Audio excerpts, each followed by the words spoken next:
નમસ્કાર, mid day news સાથે હું છું હેમાંગીની। સમાચારની શરૂઆતમાં એક નજર મુખ્ય સમાચાર પર। સરકારે વિમુદ્રીકરણ બાદ રાજકીય પક્ષોની રકમ પર કોઈપણ પ્રકારની છૂટ આપવાનો કર્યો ઇનકાર। નાણામંત્રી અરુણ જેટલીએ કહ્યું, કોઈપણ રાજકીય પક્ષ ફાળાના સ્વરૂપે 8મી નવેમ્બર પછી ₹500 કે ₹1000ની નોટ લઈ શકે નહીં। આવકવેરાની છૂટછાટ પણ કેટલીક શરતોને આધીન જ મુખ્ય રાજકીય દળોને અપાશે। નવા લશ્કરી વડા, વાયુસેના વડા અને નૌસેના વડાના નામોની જાહેરાત કરતી સરકાર।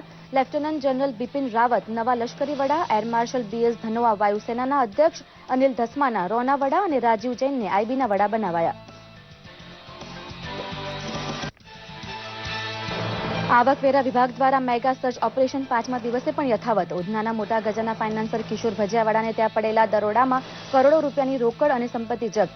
14 ડમી બેંક લોકર, 250 જેટલી પાસબુકો સહિત 13 કિલો સોનું, 2 કિલો ચાંદી અને 1 કિલો ડાયમંડ જ્વેલરી કબજે કરતું આવકવેરા વિભાગ।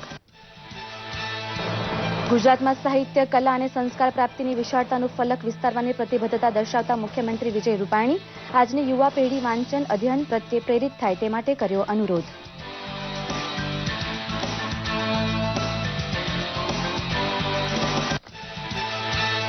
પ્રવાસીઓને વાયરલેસ ઇન્ટરનેટની સેવા વિના મૂલ્યે ઉપલબ્ધ કરાવી ગુજરાતનું પહેલું વાઈફાઈ રેલવે સ્ટેશન બન્યું વડોદરા।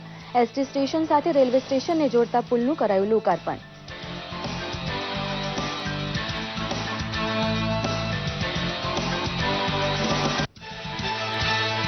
પાટણ જિલ્લાના પાણીના પ્રશ્નો નર્મદાના નીરને કારણે હલ થતા અને સરકારનો સહયોગ મળતા દાડમ અને સરગવાની ખેતીથી પ્રદેશની કાયાપલટ। મળેલા પાક સાથે મબલક કમાણી કરતા ખેડૂતો ખુશખુશાલ। આજે ભારત અને બેલ્જિયમ વચ્ચે junior hockey world cup final. ભારતને 15 વર્ષ બાદ ટાઇટલની આશા। મેચ સાંજે 6 વાગ્યાથી શરૂ થશે।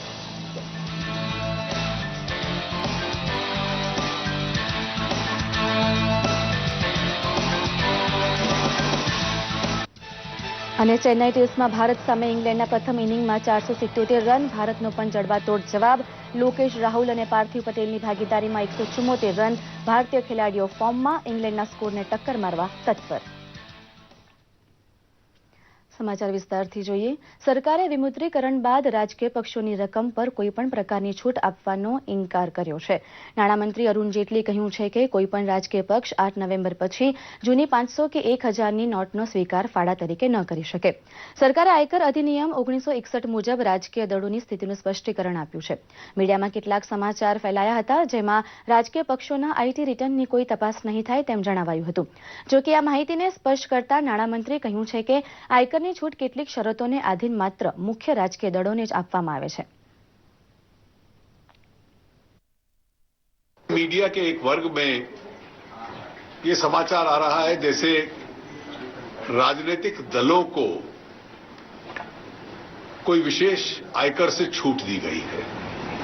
ये बिल्कुल गलत और बेबुनियाद है। पिछले 2.5 वर्षों में जब से ये सरकार बनी है, राजनीतिक दलों की फंडिंग और उनकी जो टैक्सेशन व्यवस्था है उसमें कोई भी परिवर्तन नहीं हुआ। जो पिछले 15-20 साल से व्यवस्था चली आ रही है, केवल वही व्यवस्था है। और कोई भी व्यक्ति अगर किसी राजनीतिक दल का दुरुपयोग करता है मनी कन्वर्जन करने के उद्देश्य से, तो कानून में इतने प्रावधान है कि उस व्यक्ति और उस राजनीतिक दल के खिलाफ सख्त से सख्त कार्रवाई हो सकती है। सेना प्रमुख, वायुसेना, रॉ અને IB નવા પ્રમુખોના નામોની જાહેરાત સરકાર દ્વારા કરવામાં આવી છે। લેફ્ટનન્ટ જનરલ બિપિન રાવત નવા સેના અધ્યક્ષ હશે, તો એર માર્શલ BS ધનોઆ નવા વાયુસેના અધ્યક્ષ બનશે। 1981 બેન્ચના IPS અધિકારી અનિલ ધસ્માના રોના નવા પ્રમુખ બનશે, તો રાજીવ જૈનને IBના નવા પ્રમુખ બનાવાયા છે। લેફ્ટનન્ટ જનરલ બિપિન રાવત પ્રસિદ્ધ 11મી ગોરખા રાઇફલ્સની 5મી બટાલિયનમાંથી છે। અત્યારે તેઓ આર્મીમાં વાઇસ ચીફના પદ પર છે। તેઓ 31 ડિસેમ્બરે નવા સેના અધ્યક્ષ પદનો કાર્યભાર સંભાળશે। એર માર્શલ BS ધનોઆને નવા વાયુસેના પ્રમુખ બનાવાયા છે. તેઓ એક લડાકુ પાયલોટના રૂપે જૂન 1978માં ભારતીય વાયુસેનામાં ભરતી થયા હતા. કારગિલ યુદ્ધમાં તેમણે મહત્વપૂર્ણ ભૂમિકા પણ ભજવી હતી. ઇન્ટેલિજન્સ બ્યુરો એટલે કે IBના નવા ચીફ બનનારા રાજીવ જૈન ઝારખંડ કેડરના IPS અધિકારી છે. અત્યારે તેઓ IBમાં વિશેષ નિદેશક તરીકે કાર્યરત છે. 1 જાન્યુઆરીથી તેઓ પદભાર સંભાળશે. રિસર્ચ એન્ડ એનાલિસિસ વિંગ એટલે કે ROના નવા પ્રમુખ બનનારા અનિલ ધસ્માના રાજેન્દર ખન્નાનું સ્થાન લેશે, જેઓએ 23 વર્ષથી પાકિસ્તાન સહિતના મહત્વપૂર્ણ ડેસ્ક સંભાળ્યા છે. જમ્મુ કાશ્મીરના પંપોરમાં આતંકવાદીઓએ સેનાના કાફલા પર હુમલો કર્યો હતો. શ્રીનગર જમ્મુ નેશનલ હાઈવે પર એક ભરચક વિસ્તારમાં સેના પર શનિવારે હુમલો કરાયો હતો, જેમાં 3 સૈનિકો શહીદ થયા છે તો અન્ય 2 ઇજાગ્રસ્ત બન્યા છે. 2 સૈનિકો પણ ઘાયલ થયા છે. પુલવામા જિલ્લાના પંપોરના કદલાબાલ વિસ્તારમાં આ હુમલો કરાયો હતો. સેના જમ્મુથી શ્રીનગર તરફ જઈ રહી હતી તે દરમિયાન આ હુમલો કરાયો હતો. સુરતમાં આયકર વિભાગે ફાઇનાન્સર કિશોર ભજિયાવાલાને સકંજામાં લીધા છે. કિશોર ભજિયાવાલા 400 કરોડથી વધુની સંપત્તિનો માલિક છે. છેલ્લા 4 દિવસના દરોડામાં આયકર વિભાગે કિશોર ભજિયાવાલા પાસેથી કરોડો રૂપિયાના દસ્તાવેજ જપ્ત કર્યા છે. આશરે 30 વર્ષ પહેલા કિશોર લારીમાં ચા અને ભજીયા વેચવાનો ધંધો કરતો હતો. આયકર વિભાગને શંકા છે કે કિશોર ભજિયાવાલા બોગસ દસ્તાવેજોને આધારે ખેડૂત બન્યો અને 1 વર્ષમાં વાપીથી તાપી વચ્ચે 400 વીઘા જમીન ખરીદી. દરોડામાં કિશોરના ઘરમાંથી 1 કરોડથી વધુની રોકડ જપ્ત કરાઈ છે. ઉપરાંત પરિવારના અલગ-અલગ લોકોના નામ પર 16 લોકર હોવાનું પણ સામે આવ્યું છે, જેમાં 5 કિલોગ્રામ સોનાના બિસ્કિટ, 8 કિલોગ્રામ સોનાના ઘરેણા, 1 કિલોગ્રામ હીરાના ઘરેણા, 1.25 કિલોગ્રામ ચાંદીના ઘરેણા અને 5 લાખ રૂપિયા રોકડ જપ્ત કરાઈ છે. અમદાવાદમાં યોજાઈ રહેલા ગુજરાત લિટરેચર ફેસ્ટિવલમાં મુખ્યમંત્રી વિજય રૂપાણીએ હાજરી આપી હતી. તેમણે સાહિત્ય, કલા અને સંસ્કાર પ્રાપ્તિની વિશાળતાનું ફલક વિસ્તારવાની પ્રતિબદ્ધતા દર્શાવતા લિટરેચર ફેસ્ટિવલને સહયોગ અને પ્રોત્સાહન આપવાની ખાતરી આપી હતી. મુખ્યમંત્રીએ સાહિત્ય રસિકો, યુવા સાહિત્ય સર્જકો અને લબ્ધ પ્રતિષ્ઠિત સાહિત્યકારો, લેખકોને પ્રેરણાદાયી સંબોધન કર્યું હતું. સાથે જ તેમણે એ પણ ઉમેર્યું હતું કે સાહિત્ય એ એવી વસ્તુ છે, જો એનો વારસો નહીં જળવાય તો આપણે અસ્મિતા ભૂલી જશું. મુખ્યમંત્રીએ આજની યુવા પેઢી સાહિત્ય, વાંચન, અધ્યયન પ્રત્યે વિશેષ રૂપે પ્રેરિત થાય તે માટે અનુરોધ પણ કર્યો હતો. કાર્યક્રમમાં ભાગ્યેશ ઝા, જય વસાવડા, RJ દેવકી, અદિતિ દેસાઈ સહિતના સાહિત્ય ક્ષેત્રે સંકળાયેલા લોકોએ મોટી સંખ્યામાં હાજરી આપી હતી. અલગ અલગ વિષય ઉપર જે લોકો વક્તાઓ છે એ આજના યુગના ગુરુ છે કે આવતા વખતે સરકાર પણ તમારી સાથે જોડાશે. અમારે ત્યાં પણ યુવક અને સાંસ્કૃતિક વિભાગમાં ફંડ્સ પણ હોય છે અને સરકાર એ બધા ઇન્ફ્રાસ્ટ્રક્ચર માટે તમને જોડાશે. ઇટ મીન્સ બાકી બધું તમે કરજો, પણ જે કાંઈ ખર્ચ કરવાનો હશે અને વધુ ગ્રાનગાલા કરવાનું હશે, વધુ જગ્યાએ કરવાનું હશે તો મૂંઝાતા નહીં, સરકાર ખર્ચ કરશે. ગુજરાત સરકારના મુખ્ય સચિવ JN સિંઘે જાહેરાત કરી છે કે વાયબ્રન્ટ ગુજરાત ગ્લોબલ ઇન્વેસ્ટર સમિટનું આયોજન 10 થી 13 જાન્યુઆરી 2017 દરમિયાન ગાંધીનગર ખાતે થશે. પ્રધાનમંત્રી નરેન્દ્ર મોદી આ સમિટના મંગળાચરણ માટે 10મી જાન્યુઆરીએ ગાંધીનગર આવ્યા બાદ થોડા અન્ય કાર્યક્રમ માટે પણ રોકાણ કરવાના છે. મેક ઇન ઇન્ડિયાને સફળ બનાવવા માટે ગુજરાતનું યોગદાન વધુ યશસ્વી બનાવવા રૂપાણી સરકારે નિર્ણય કર્યો છે. તેથી મેક ઇન ગુજરાત જેવી અલાયદી ઝુંબેશની ચર્ચા આ સમિટમાં થવાની છે. છેલ્લી વાયબ્રન્ટ સમિટમાં પાર્ટનર કન્ટ્રી તરીકે 8 દેશ હતા, જ્યારે 2017ની સમિટમાં 12 દેશ પાર્ટનર કન્ટ્રી તરીકે જોડાશે.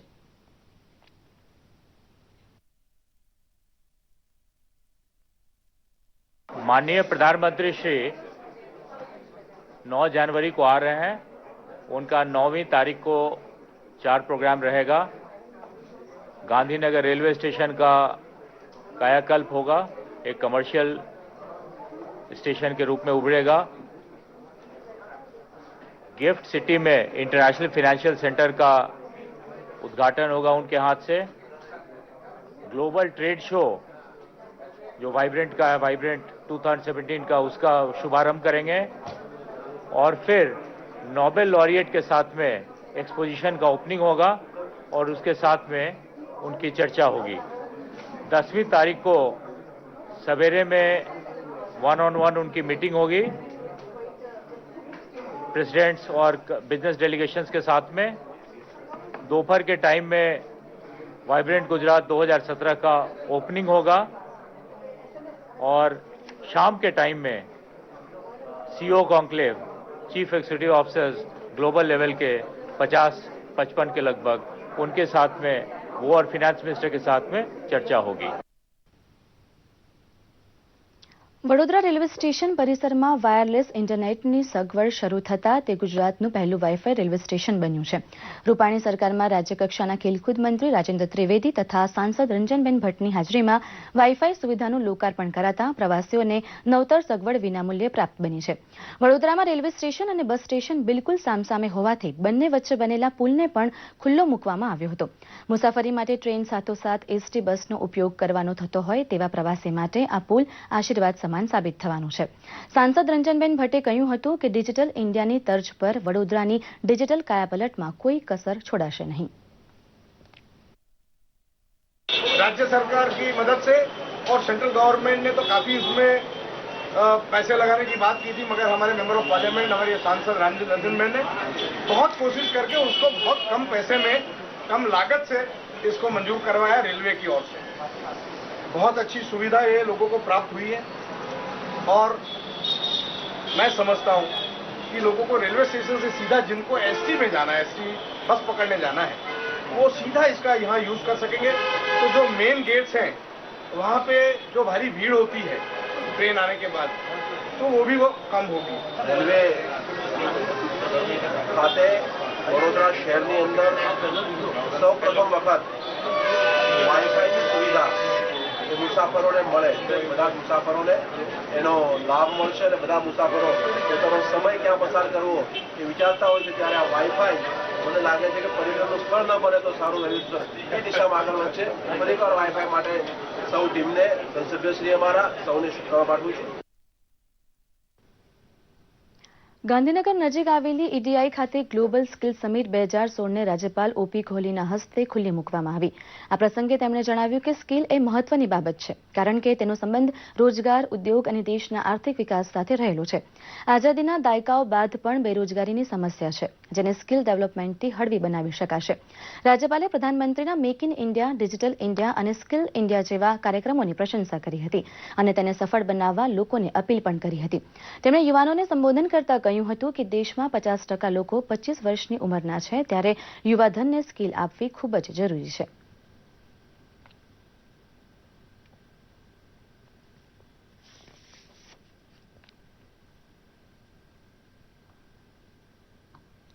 કેન્દ્ર શાસિત દમણને પોર્ટુગીઝોના સકંજામાંથી મુક્ત કરી આઝાદી અપાવવાનો દિવસ એટલે 17મી ડિસેમ્બર. દમણના આઝાદી પર્વની ઉજવણી કાર્યક્રમમાં કેન્દ્રીય ગૃહ રાજ્યમંત્રી હંસરાજ આહિર ખાસ ઉપસ્થિત રહ્યા હતા. ત્યાં તેમણે દમણના દરિયા કિનારે પોલીસ સ્ટેશનના મકાનનું ઉદ્ઘાટન કર્યું હતું. ઉદ્ઘાટન પ્રસંગે તેમણે જણાવ્યું હતું કે દેશની સીમા પર થઈ રહેલા હુમલાનો જડબાતોડ જવાબ આપણા જવાનો આપે જ છે. આ સમયે આંતરિક સુરક્ષા માટે પોલીસ વિભાગ હંમેશા સક્રિય રહે છે. દરમિયાન મુક્તિદિન ઉજવણી પ્રસંગે લોકડાયરાનો કાર્યક્રમ પણ યોજાયો હતો, જેમાં કીર્તિદાન ગઢવીએ પોતાના ગાયનથી શ્રોતાઓને ભીંજવી દીધા હતા.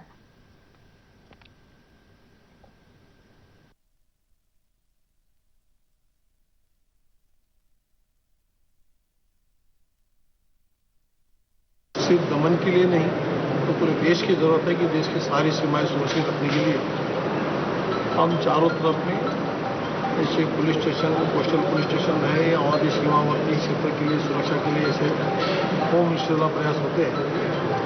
यहाँ शुभारंभ हुआ है और यहाँ पर बहुत ही ताकत के साथ में एक मिशन चलाया जाएगा. यहाँ पे कुछ पदों की मान्यता मिली हुई है, सारे पद भरे जाएंगे. રાજ્યની સરહદે આવેલા પાટણ જિલ્લામાં પાણીના પ્રશ્નો છે, ત્યારે આ પ્રશ્નનો ઉકેલ ખેડૂતોએ શોધ્યો છે અને એવા પાક તરફ વળ્યા છે જેમાં પાણી, ખાતરનો તો બચાવ થાય જ છે, સાથે જ કમાણીમાં પણ વધારો થાય છે. જોઈએ ખાસ અહેવાલ.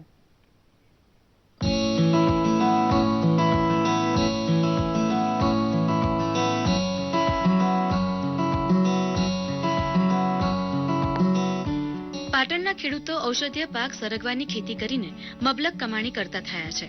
રાયડો, જીરું, તમાકુ સહિતની ખેતી છોડી સરગવાની ખેતીથી ખેડૂતોને લાભ થયો છે. રાધનપુરના મસાલી, સુલતાનપુરા તેમજ બનાસકાંઠાના દિયોદરના ખેડૂતો પણ સરગવાની ખેતી તરફ વળ્યા છે.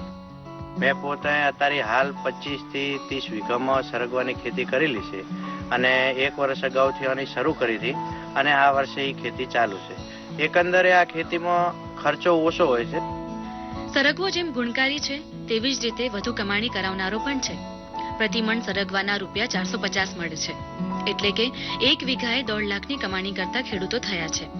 આ આયુર્વેદિક પાકના ગુણને લીધે અમદાવાદ અને રાજકોટ સાથે છેક કર્ણાટકમાં પણ તેની માંગ વધી છે. અમારા વિસ્તારમાં સરગવાની ખેતી 3-4 વર્ષથી ચાલુ કરી છે અને સરગવાનું ખેતી કરે તો ખેડૂતોને આવક પણ સારી થાય. જેટલો સરગવો હોય એ બધું વેચાણ પણ થઈ જાય છે સહેલાઈથી. સરગવાથી આર્થિક લાભ વધ્યો છે, એટલે જ ખેડૂતોનો સરગવાની ખેતી તરફનો ઝુકાવ પણ વધ્યો છે. તેથી જ હવે ખેડૂતોને લાચારીનો સામનો નથી કરવો પડતો અને સમૃદ્ધિથી વિકાસના પથને આ ખેડૂતો ગતિ આપી રહ્યા છે. અમૃત ઠાકોર, દૂરદર્શન સમાચાર, પાટણ. નર્મદાના મીઠા જળ અને સરકારનો સહયોગ, આ બંને તત્વોએ એવા પ્રદેશોની કાયાપલટ કરી છે જ્યાં માત્ર વેરાન સ્થળ હતા, ત્યાં અત્યારે હરિયાળી લહેરાતી થઈ છે અને ખેડૂતો મબલક પાક સાથે મબલક કમાણી પણ કરતા થયા છે. પાટણ ખેડૂતે પણ સાહસિકતાથી સફળ ખેતી કરી છે. જોઈએ એક વિશેષ અહેવાલ. વ્યવસાયમાં કરેલા સાહસો અનેક વખત સફળતાના શિખરે પહોંચાડે છે. પાટણના ચાણસ્મા રોડ પર આવેલ ખેતરના માલિક એવા નિકુંજભાઈ અને ભાવિનભાઈએ પણ પરંપરાગત ખેતીથી આગળ વધી સાહસનું એક કદમ માંડ્યું બાગાયતી ખેતી તરફ અને દાડમનું વાવેતર કર્યું. આજે દાડમના પાકને વાતાવરણ એટલું અનુકૂળ આવ્યું કે બીજા જ વર્ષમાં તેણે 20 ટન દાડમનું ઉત્પાદન કર્યું. પહેલા 1 વીઘાએ જ્યાં 15 થી 20 હજાર મળતા હતા ત્યાં હવે 80,000 મળવા લાગ્યા છે. અમે એક આ નવો પ્રયોગ કર્યો છે. બાપદાદાની પરંપરાગત ખેતી છોડી મોદી સાહેબની ટપક સિંચાઈ યોજના પ્રમાણે અમે અહીંયા દાડમનું વાવેતર કર્યું છે અને આ વાડીથી અમને એવું લાગે છે કે પરંપરાગત ખેતી કરતા ફળાઉ ખેતી, બાગાયત ખેતી તરફ ખેડૂતો બધા પણ વળે તો આમાં સારું છે, પ્રોડક્શન બી સારું આવે છે અને ખેડૂતો માટે પણ ફાયદાકારક છે. ખેડૂતોને પોસાય છે, અમને બી પોસાય છે અને છેલ્લા 5 વર્ષથી અમે ધાંગધ્રા ડિસ્ટ્રિક્ટ અને છેલ્લા 2 વર્ષથી આ બાજુ પાટણ ડિસ્ટ્રિક્ટમાંથી દાડમ ખરીદીએ. આ પ્રગતિશીલ ખેડૂતે 7 વીઘામાં દાડમ અને બાકીના 1 વીઘામાં મોસંબી, સંતરા, જાંબુ, જામફળ, ખારેક જેવા ફળ વાવ્યા છે. સારા પાકને કારણે અમદાવાદના વેપારીઓ પણ પાટણના આ ખેડૂત પાસેથી ફળો મંગાવતા થયા છે. બાગાયતી ખેતીથી થયેલા લાભને જોતા અન્ય ખેડૂતો પણ પ્રેરણા મેળવી રહ્યા છે. 60-70-80 માણસોને રોજગારી મળે છે. નિકુંજભાઈના ખેતરમાં થતા મબલખ પાકને કારણે તેમને મજૂરોની જરૂર પણ વધુ રહે છે, જેથી આસપાસના ખેત મજૂરોને પણ રોજગારી મળી રહે છે. એક સાહસના પગલાએ ન માત્ર ખેડૂતો પોતે સમૃદ્ધ થયા છે, પરંતુ આસપાસ પણ તેમણે સમૃદ્ધિના દીવા પ્રગટાવ્યા છે. ભરત ચૌધરી, દૂરદર્શન સમાચાર, પાટણ. ડાંગ એમ્પ્લોઈઝ ક્લબ દ્વારા આહવા ખાતે મ્યુઝિકલ નાઇટનું આયોજન કરવામાં આવ્યું હતું. રાજ્યના છેવાડાના જિલ્લામાં ફરજ બજાવતા સરકારી કર્મચારીઓ તથા અધિકારીઓને વિવિધ સાંસ્કૃતિક અને રમતગમતની પ્રવૃત્તિના લાભ મળી રહે તે માટે ડાંગ એમ્પ્લોઈઝ ક્લબની રચના કરવામાં આવી છે. આ પ્રસંગે કલેક્ટરે જણાવ્યું હતું કે ડાંગ એમ્પ્લોઈઝ ક્લબના સભ્યોના ઓળખ કાર્ડ ઇસ્યુ કરાશે, જેના માધ્યમથી તેઓ ડાંગ જિલ્લાના ગિરિ મથક સાપુતારા મથક ખાતે રાહત દરે વિવિધ રાઇડ્સનો લાભ ઉઠાવી શકશે. 500 के नोट का नहीं रहेगा आपको ईमान. काले धन को खत्म कर, काले धन को खत्म कर, कैशलेस की राह पर बढ़ेगा अपना हिंदुस्तान. छोटी चीजों पर लिखा है, मोबाइल बैंकिंग, एटीएम पर एक स्टंजा लिखा है कि कैशलेस पेमेंट से बढ़ानी है डिजिटल बैंकिंग, हो चाहे डेबिट कार्ड या हो मोबाइल बैंकिंग. मतलब हम एटीएम कार्ड और मोबाइल बैंकिंग के थ्रू भी हमारे डिजिटल पेमेंट्स हम कर सकते हैं. कैशलेस पेमेंट से बढ़ानी है डिजिटल बैंकिंग, हो चाहे डेबिट कार्ड या हो मोबाइल बैंकिंग.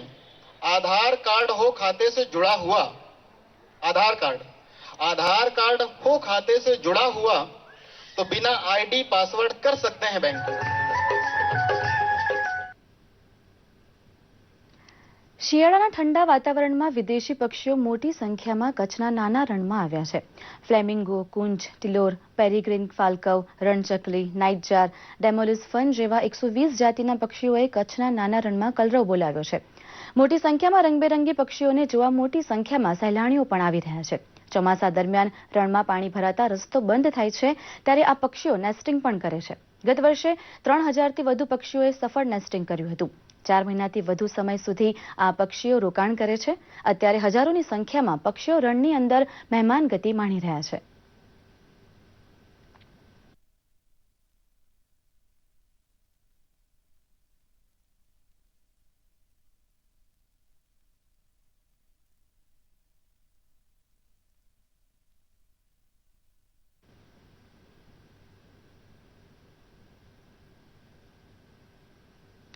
ગોવિંદાની મટકી ફોડવાની વાત હોય કે પછી પ્રધાનમંત્રીના બેટી બચાવો બેટી પઢાવો અભિયાનને વિશ્વ ફલક પર પહોંચાડતી બાઇકિંગ ક્વીન્સ હોય, સુરતની મહિલાઓ હંમેશા અગ્રેસર રહી છે. ત્યારે સ્પોર્ટ્સની વાત કરીએ તો સુરતની 4 દીકરીઓએ સ્વિમિંગ સ્પર્ધામાં શ્રેષ્ઠ પ્રદર્શન કરી નેશનલ સ્પર્ધામાં 4 ગોલ્ડ મેડલ જીતી સુરતનું નામ રોશન કર્યું છે. જોઈએ એક રિપોર્ટ. માછલીઓની જેમ પાણીમાં તરતી સુરતની આ 4 યુવતીઓએ રાજકોટ ખાતે રમાયેલી 62મી નેશનલ સ્કૂલ ગેમ્સ ચેમ્પિયનશિપમાં પ્રથમ આવી ગોલ્ડ મેડલ ગુજરાતના નામે કરાવ્યા છે. આ સ્પર્ધામાં ટીમ અંડર 17માં નિયતિ શાહ, સિલ્કી નાગપુરે, રાશી પટેલ અને ડોલ્ફી સારંગ સાથે ઉતરી હતી. આ સ્પર્ધામાં તેમની સામે મજબૂત ટક્કર આપવા મહારાષ્ટ્ર, કર્ણાટક, બંગાળ, દિલ્હી, હરિયાણા, તમિલનાડુ અને કેરલાની ટીમ હતી. ત્યારે હવે આ યુવતીઓએ ઇન્ટરનેશનલ લેવલે રમી ભારતનું નામ રોશન કરવાની ઈચ્છા દર્શાવી હતી. ગુજરાત ટીમે 4x100 મિડલે રિલેમાં ગોલ્ડ મેડલ લીધો છે. 62nd સ્કૂલ ગેમ નેશનલ આપણા ગુજરાત રાજકોટમાં રમાઈ હતી. 4x100 મિડલે રિલેમાં ગુજરાતે ગોલ્ડ મેડલ મેળવ્યો છે. ઓલ ઓવર ઇન્ડિયામાંથી ગુજરાત ફર્સ્ટ છે અને 4 આ વખતે પહેલી વાર સુરતની છોકરીઓ હતી. મારો એક ગોલ્ડ મેડલ આવેલો 4x100 મિડલે રિલેમાં અને એક બ્રોન્ઝ મેડલ પણ આવેલો 4x100 ફ્રીસ્ટાઇલ રિલેમાં. મારે ઇન્ટરનેશનલમાં પણ મેડલ મેળવવો છે અને હું મેળવીશ. રાજકોટ નેશનલ ખાતે અમારી ટીમે ગોલ્ડ મેડલ લીધો, જે ફર્સ્ટ ટાઈમ આવ્યો છે ગોલ્ડ મેડલ. સરકાર દ્વારા યુવતીઓ અને મહિલાઓને આગળ વધારવા અનેક યોજનાઓ થકી પ્રોત્સાહન પૂરું પાડવામાં આવી રહ્યું છે, તો સુરતની આ 4 યુવતીઓ પણ દેશ માટે ગૌરવ બની રહી છે. મહત્વનું છે કે આ તરણ સ્પર્ધાના આરંભથી જ ગુજરાતનો દબદબો જોવા મળ્યો હતો. દૂરદર્શન સમાચાર માટે સુરતથી એજાઝ શેખનો રિપોર્ટ. અમદાવાદમાં ગઈકાલે રાત્રે ગુજરાતી ફિલ્મના કલાકારો માટે ગુજરાત આઇકોનિક ફિલ્મ એવોર્ડ યોજાયો હતો. સૌ પ્રથમવાર યોજાયેલ આ એવોર્ડ કાર્યક્રમમાં 2015-2016માં બનેલ નવી ફિલ્મોની 30થી વધારે કેટેગરીમાં એવોર્ડ આપવામાં આવ્યા હતા. મુંબઈ, અમદાવાદના 400થી વધુ કલાકારો આ કાર્યક્રમમાં ઉપસ્થિત રહ્યા હતા. આ એવોર્ડ એ માત્ર કલાકાર નહીં પરંતુ ફિલ્મના કોરિયોગ્રાફ, સિનેમેટોગ્રાફી, સાઇડ કલાકાર, ડાન્સ, ડાયલોગ જેવી વિવિધ કેટેગરીમાં સારું પરફોર્મ કરનારને એનાયત કરવામાં આવ્યા હતા. કાર્યક્રમના આયોજક હિતલ પટેલે જણાવ્યું કે યુવા કલાકારોને યોગ્ય પ્લેટફોર્મ મળે અને વધુમાં વધુ યુવાનો ફિલ્મોમાં જોડાય અને ગુજરાતી ફિલ્મો આગળ વધે તે આ એવોર્ડ સમારંભનો મુખ્ય હેતુ છે.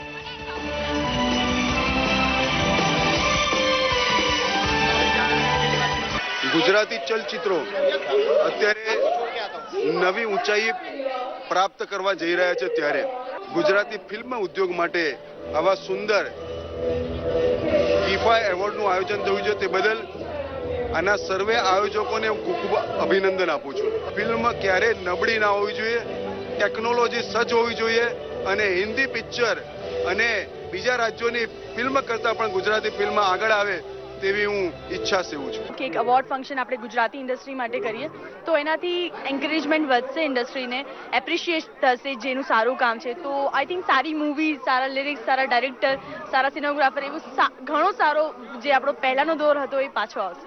અને આવા અવોર્ડ થવા જ જોઈએ. જીફાનો 2016નો ફર્સ્ટ અવોર્ડ છે અને it's really successful. It's a big revolution હું કહીશ. જે પહેલી ગુજરાતી મૂવી આવતી હતી અને વી કેનોટ કમ્પેરિઝન બહુ મુશ્કેલ છે, પણ તો પણ આ જે પ્લેટફોર્મ મળી રહ્યું છે, new artist, new actors, new dialogue writers, new musicians and new music composers, I would say absolutely tremendous, and I'm so glad to be a part of GIFA 2016 as a whole. કથાકાર રમેશભાઈ ઓઝાએ વિમુદ્રીકરણને સમર્થન આપવા કહ્યું છે કે થોડી ઘણી સમસ્યાનો સામનો જરૂર કરવો પડી રહ્યો છે, પરંતુ વિમુદ્રીકરણ ભારતને ઉન્નતિ તરફ લઈ જશે. સોમનાથમાં શ્રીમદ ભાગવત કથાનો પ્રારંભ થઈ રહ્યો છે. શનિવારે મોડી સાંજે જ કથાકાર રમેશ ઓઝા સોમનાથ પહોંચ્યા હતા, જ્યાં સોમનાથ ટ્રસ્ટે તેમનું ભવ્ય સ્વાગત કર્યું હતું. રમેશભાઈએ સોમનાથ મહાદેવને શીશ ઝુકાવી સંધ્યા આરતીમાં ભાગ લીધો હતો. આજે સવારે સોમનાથમાં પોથી યાત્રા પણ નીકળી હતી, જેમાં હજારો ભાવિકો જોડાયા હતા.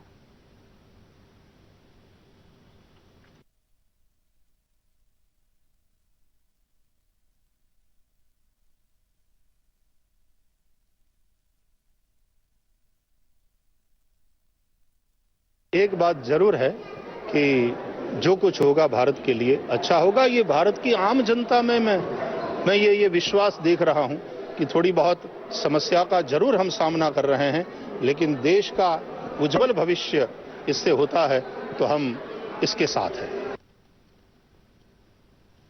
આજે સોશિયલ મીડિયામાં પીએમનું Mann Ki બાતનું tweet, digital payment અભિયાન, માંડવીનું રમણીય વિજય વિલાસ પેલેસ અને અમિતાભ બચ્ચનનું ટ્વીટ ખૂબ ચર્ચામાં છે. જોઈએ સોશિયલ મીડિયાની હલચલને રજૂ કરતો આ ખાસ અહેવાલ.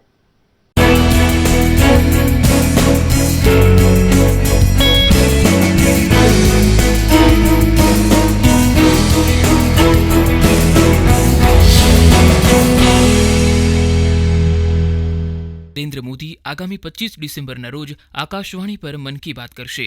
આ અંગેની માહિતી પ્રધાનમંત્રીએ ટ્વીટ દ્વારા શેર કરી છે. પીએમએ લખ્યું છે કે મન કી બાત અંગે દેશની જનતા પોતાના વિચારો રજૂ કરવા MyGov ઓપન ફોરમમાં જઈને લખી શકે છે અથવા પોતાના આઈડિયા રજૂ કરવા 1800117800 પર કોલ કરી શકે છે. પીએમએ આ સાથે જ લખ્યું છે કે આ વખતે મન કી બાત માટે અલગથી મોબાઈલ એપ મૂકવામાં આવી છે.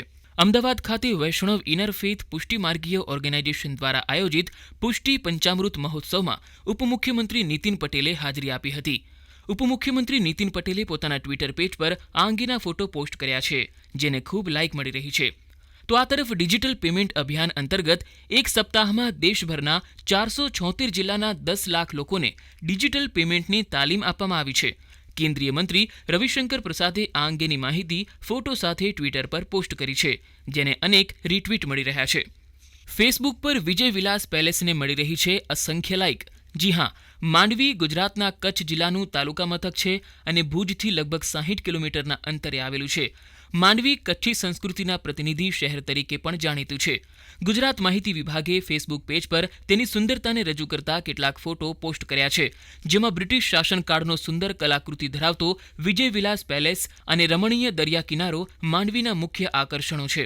માંડવીના દરિયા કિનારાની સુંદરતા પણ અદ્ભુત છે.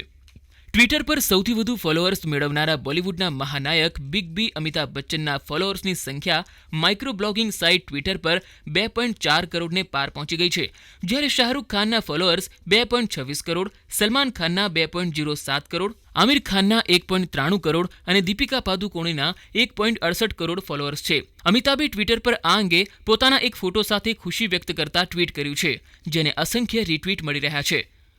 તો આ તરફ અભિનેતા તુષાર કપૂરે પોતાના પુત્ર લક્ષ્યનો એક ફોટો ટ્વિટર પર પોસ્ટ કર્યો છે. આ ફોટોમાં પિતા જીતેન્દ્ર પૌત્ર લક્ષ્યને ખોળામાં રમાડતા જોવા મળી રહ્યા છે. મહત્વનું છે કે અગાઉ તુષાર કપૂરે આઈવીએફ અને સરોગસીના માધ્યમથી પુત્રનો જન્મ થયો હોવાની ઘોષણા કરી હતી. સોશિયલ મીડિયા ડેસ્કથી પંકજ શર્માનો રિપોર્ટ, દૂરદર્શન સમાચાર, અમદાવાદ.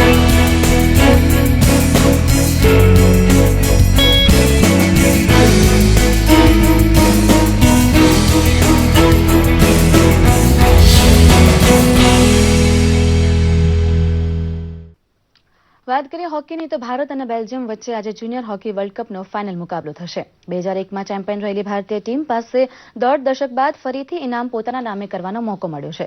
શાનદાર ફોર્મમાં ચાલી રહેલી ભારતીય ટીમે અત્યાર સુધીના તમામ મુકાબલા જીત્યા છે, તો બીજી તરફ બેલ્જિયમે 2 વખતની ચેમ્પિયન ટીમ જર્મનીને હરાવતા સૌને ચોંકાવ્યા છે. આ બંને ટીમો વચ્ચે આજે ખરાખરીનો જંગ જામશે. ફાઇનલ મુકાબલો સાંજે 6 વાગ્યાથી શરૂ થશે. વાત ક્રિકેટની તો ભારત અને ઇંગ્લેન્ડ વચ્ચે ચેન્નઈમાં રમાઈ રહેલી સિરીઝની 5મી ટેસ્ટ મેચના ત્રીજા દિવસે ટીમ ઇન્ડિયાએ શાનદાર શરૂઆત કરી છે. ટીમ ઇન્ડિયાએ 2 વિકેટની નુકસાની પર 200 રન બનાવ્યા. પાર્થિવ પટેલ અડસદી સાથે 71 રન પર આઉટ થયા, તો ચેતેશ્વર પુજારા માત્ર 16 રન પર આઉટ થયા. જોકે લોકેશ રાહુલે સદી ફટકારી. રાહુલે ટેસ્ટ કરિયરની 4થી સદી ફટકારી છે.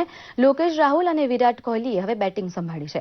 ઇંગ્લેન્ડે પહેલી ઇનિંગમાં 477 રન બનાવ્યા, જે ટીમ ઇન્ડિયા સામે મોટો સ્કોર છે. જોકે ભારતીય ખેલાડીઓ ફોર્મમાં છે અને આ સ્કોર કરવા મક્કમ છે. ટીમ ઇન્ડિયાના વિરાટ કોહલી પણ ફોર્મમાં છે. તેમની પાસે સિરીઝમાં સૌથી વધુ રન બનાવવાની તક છે, જે સુનિલ ગાવસ્કરનો 774 રન કરવાનો 45 વર્ષ જૂનો રેકોર્ડ તોડી શકે તેમ છે. કોહલી આ રેકોર્ડથી માત્ર 135 રન જ પાછળ છે. આ સાથે જ આ બુલેટિન સમાપ્ત થાય છે. નમસ્કાર.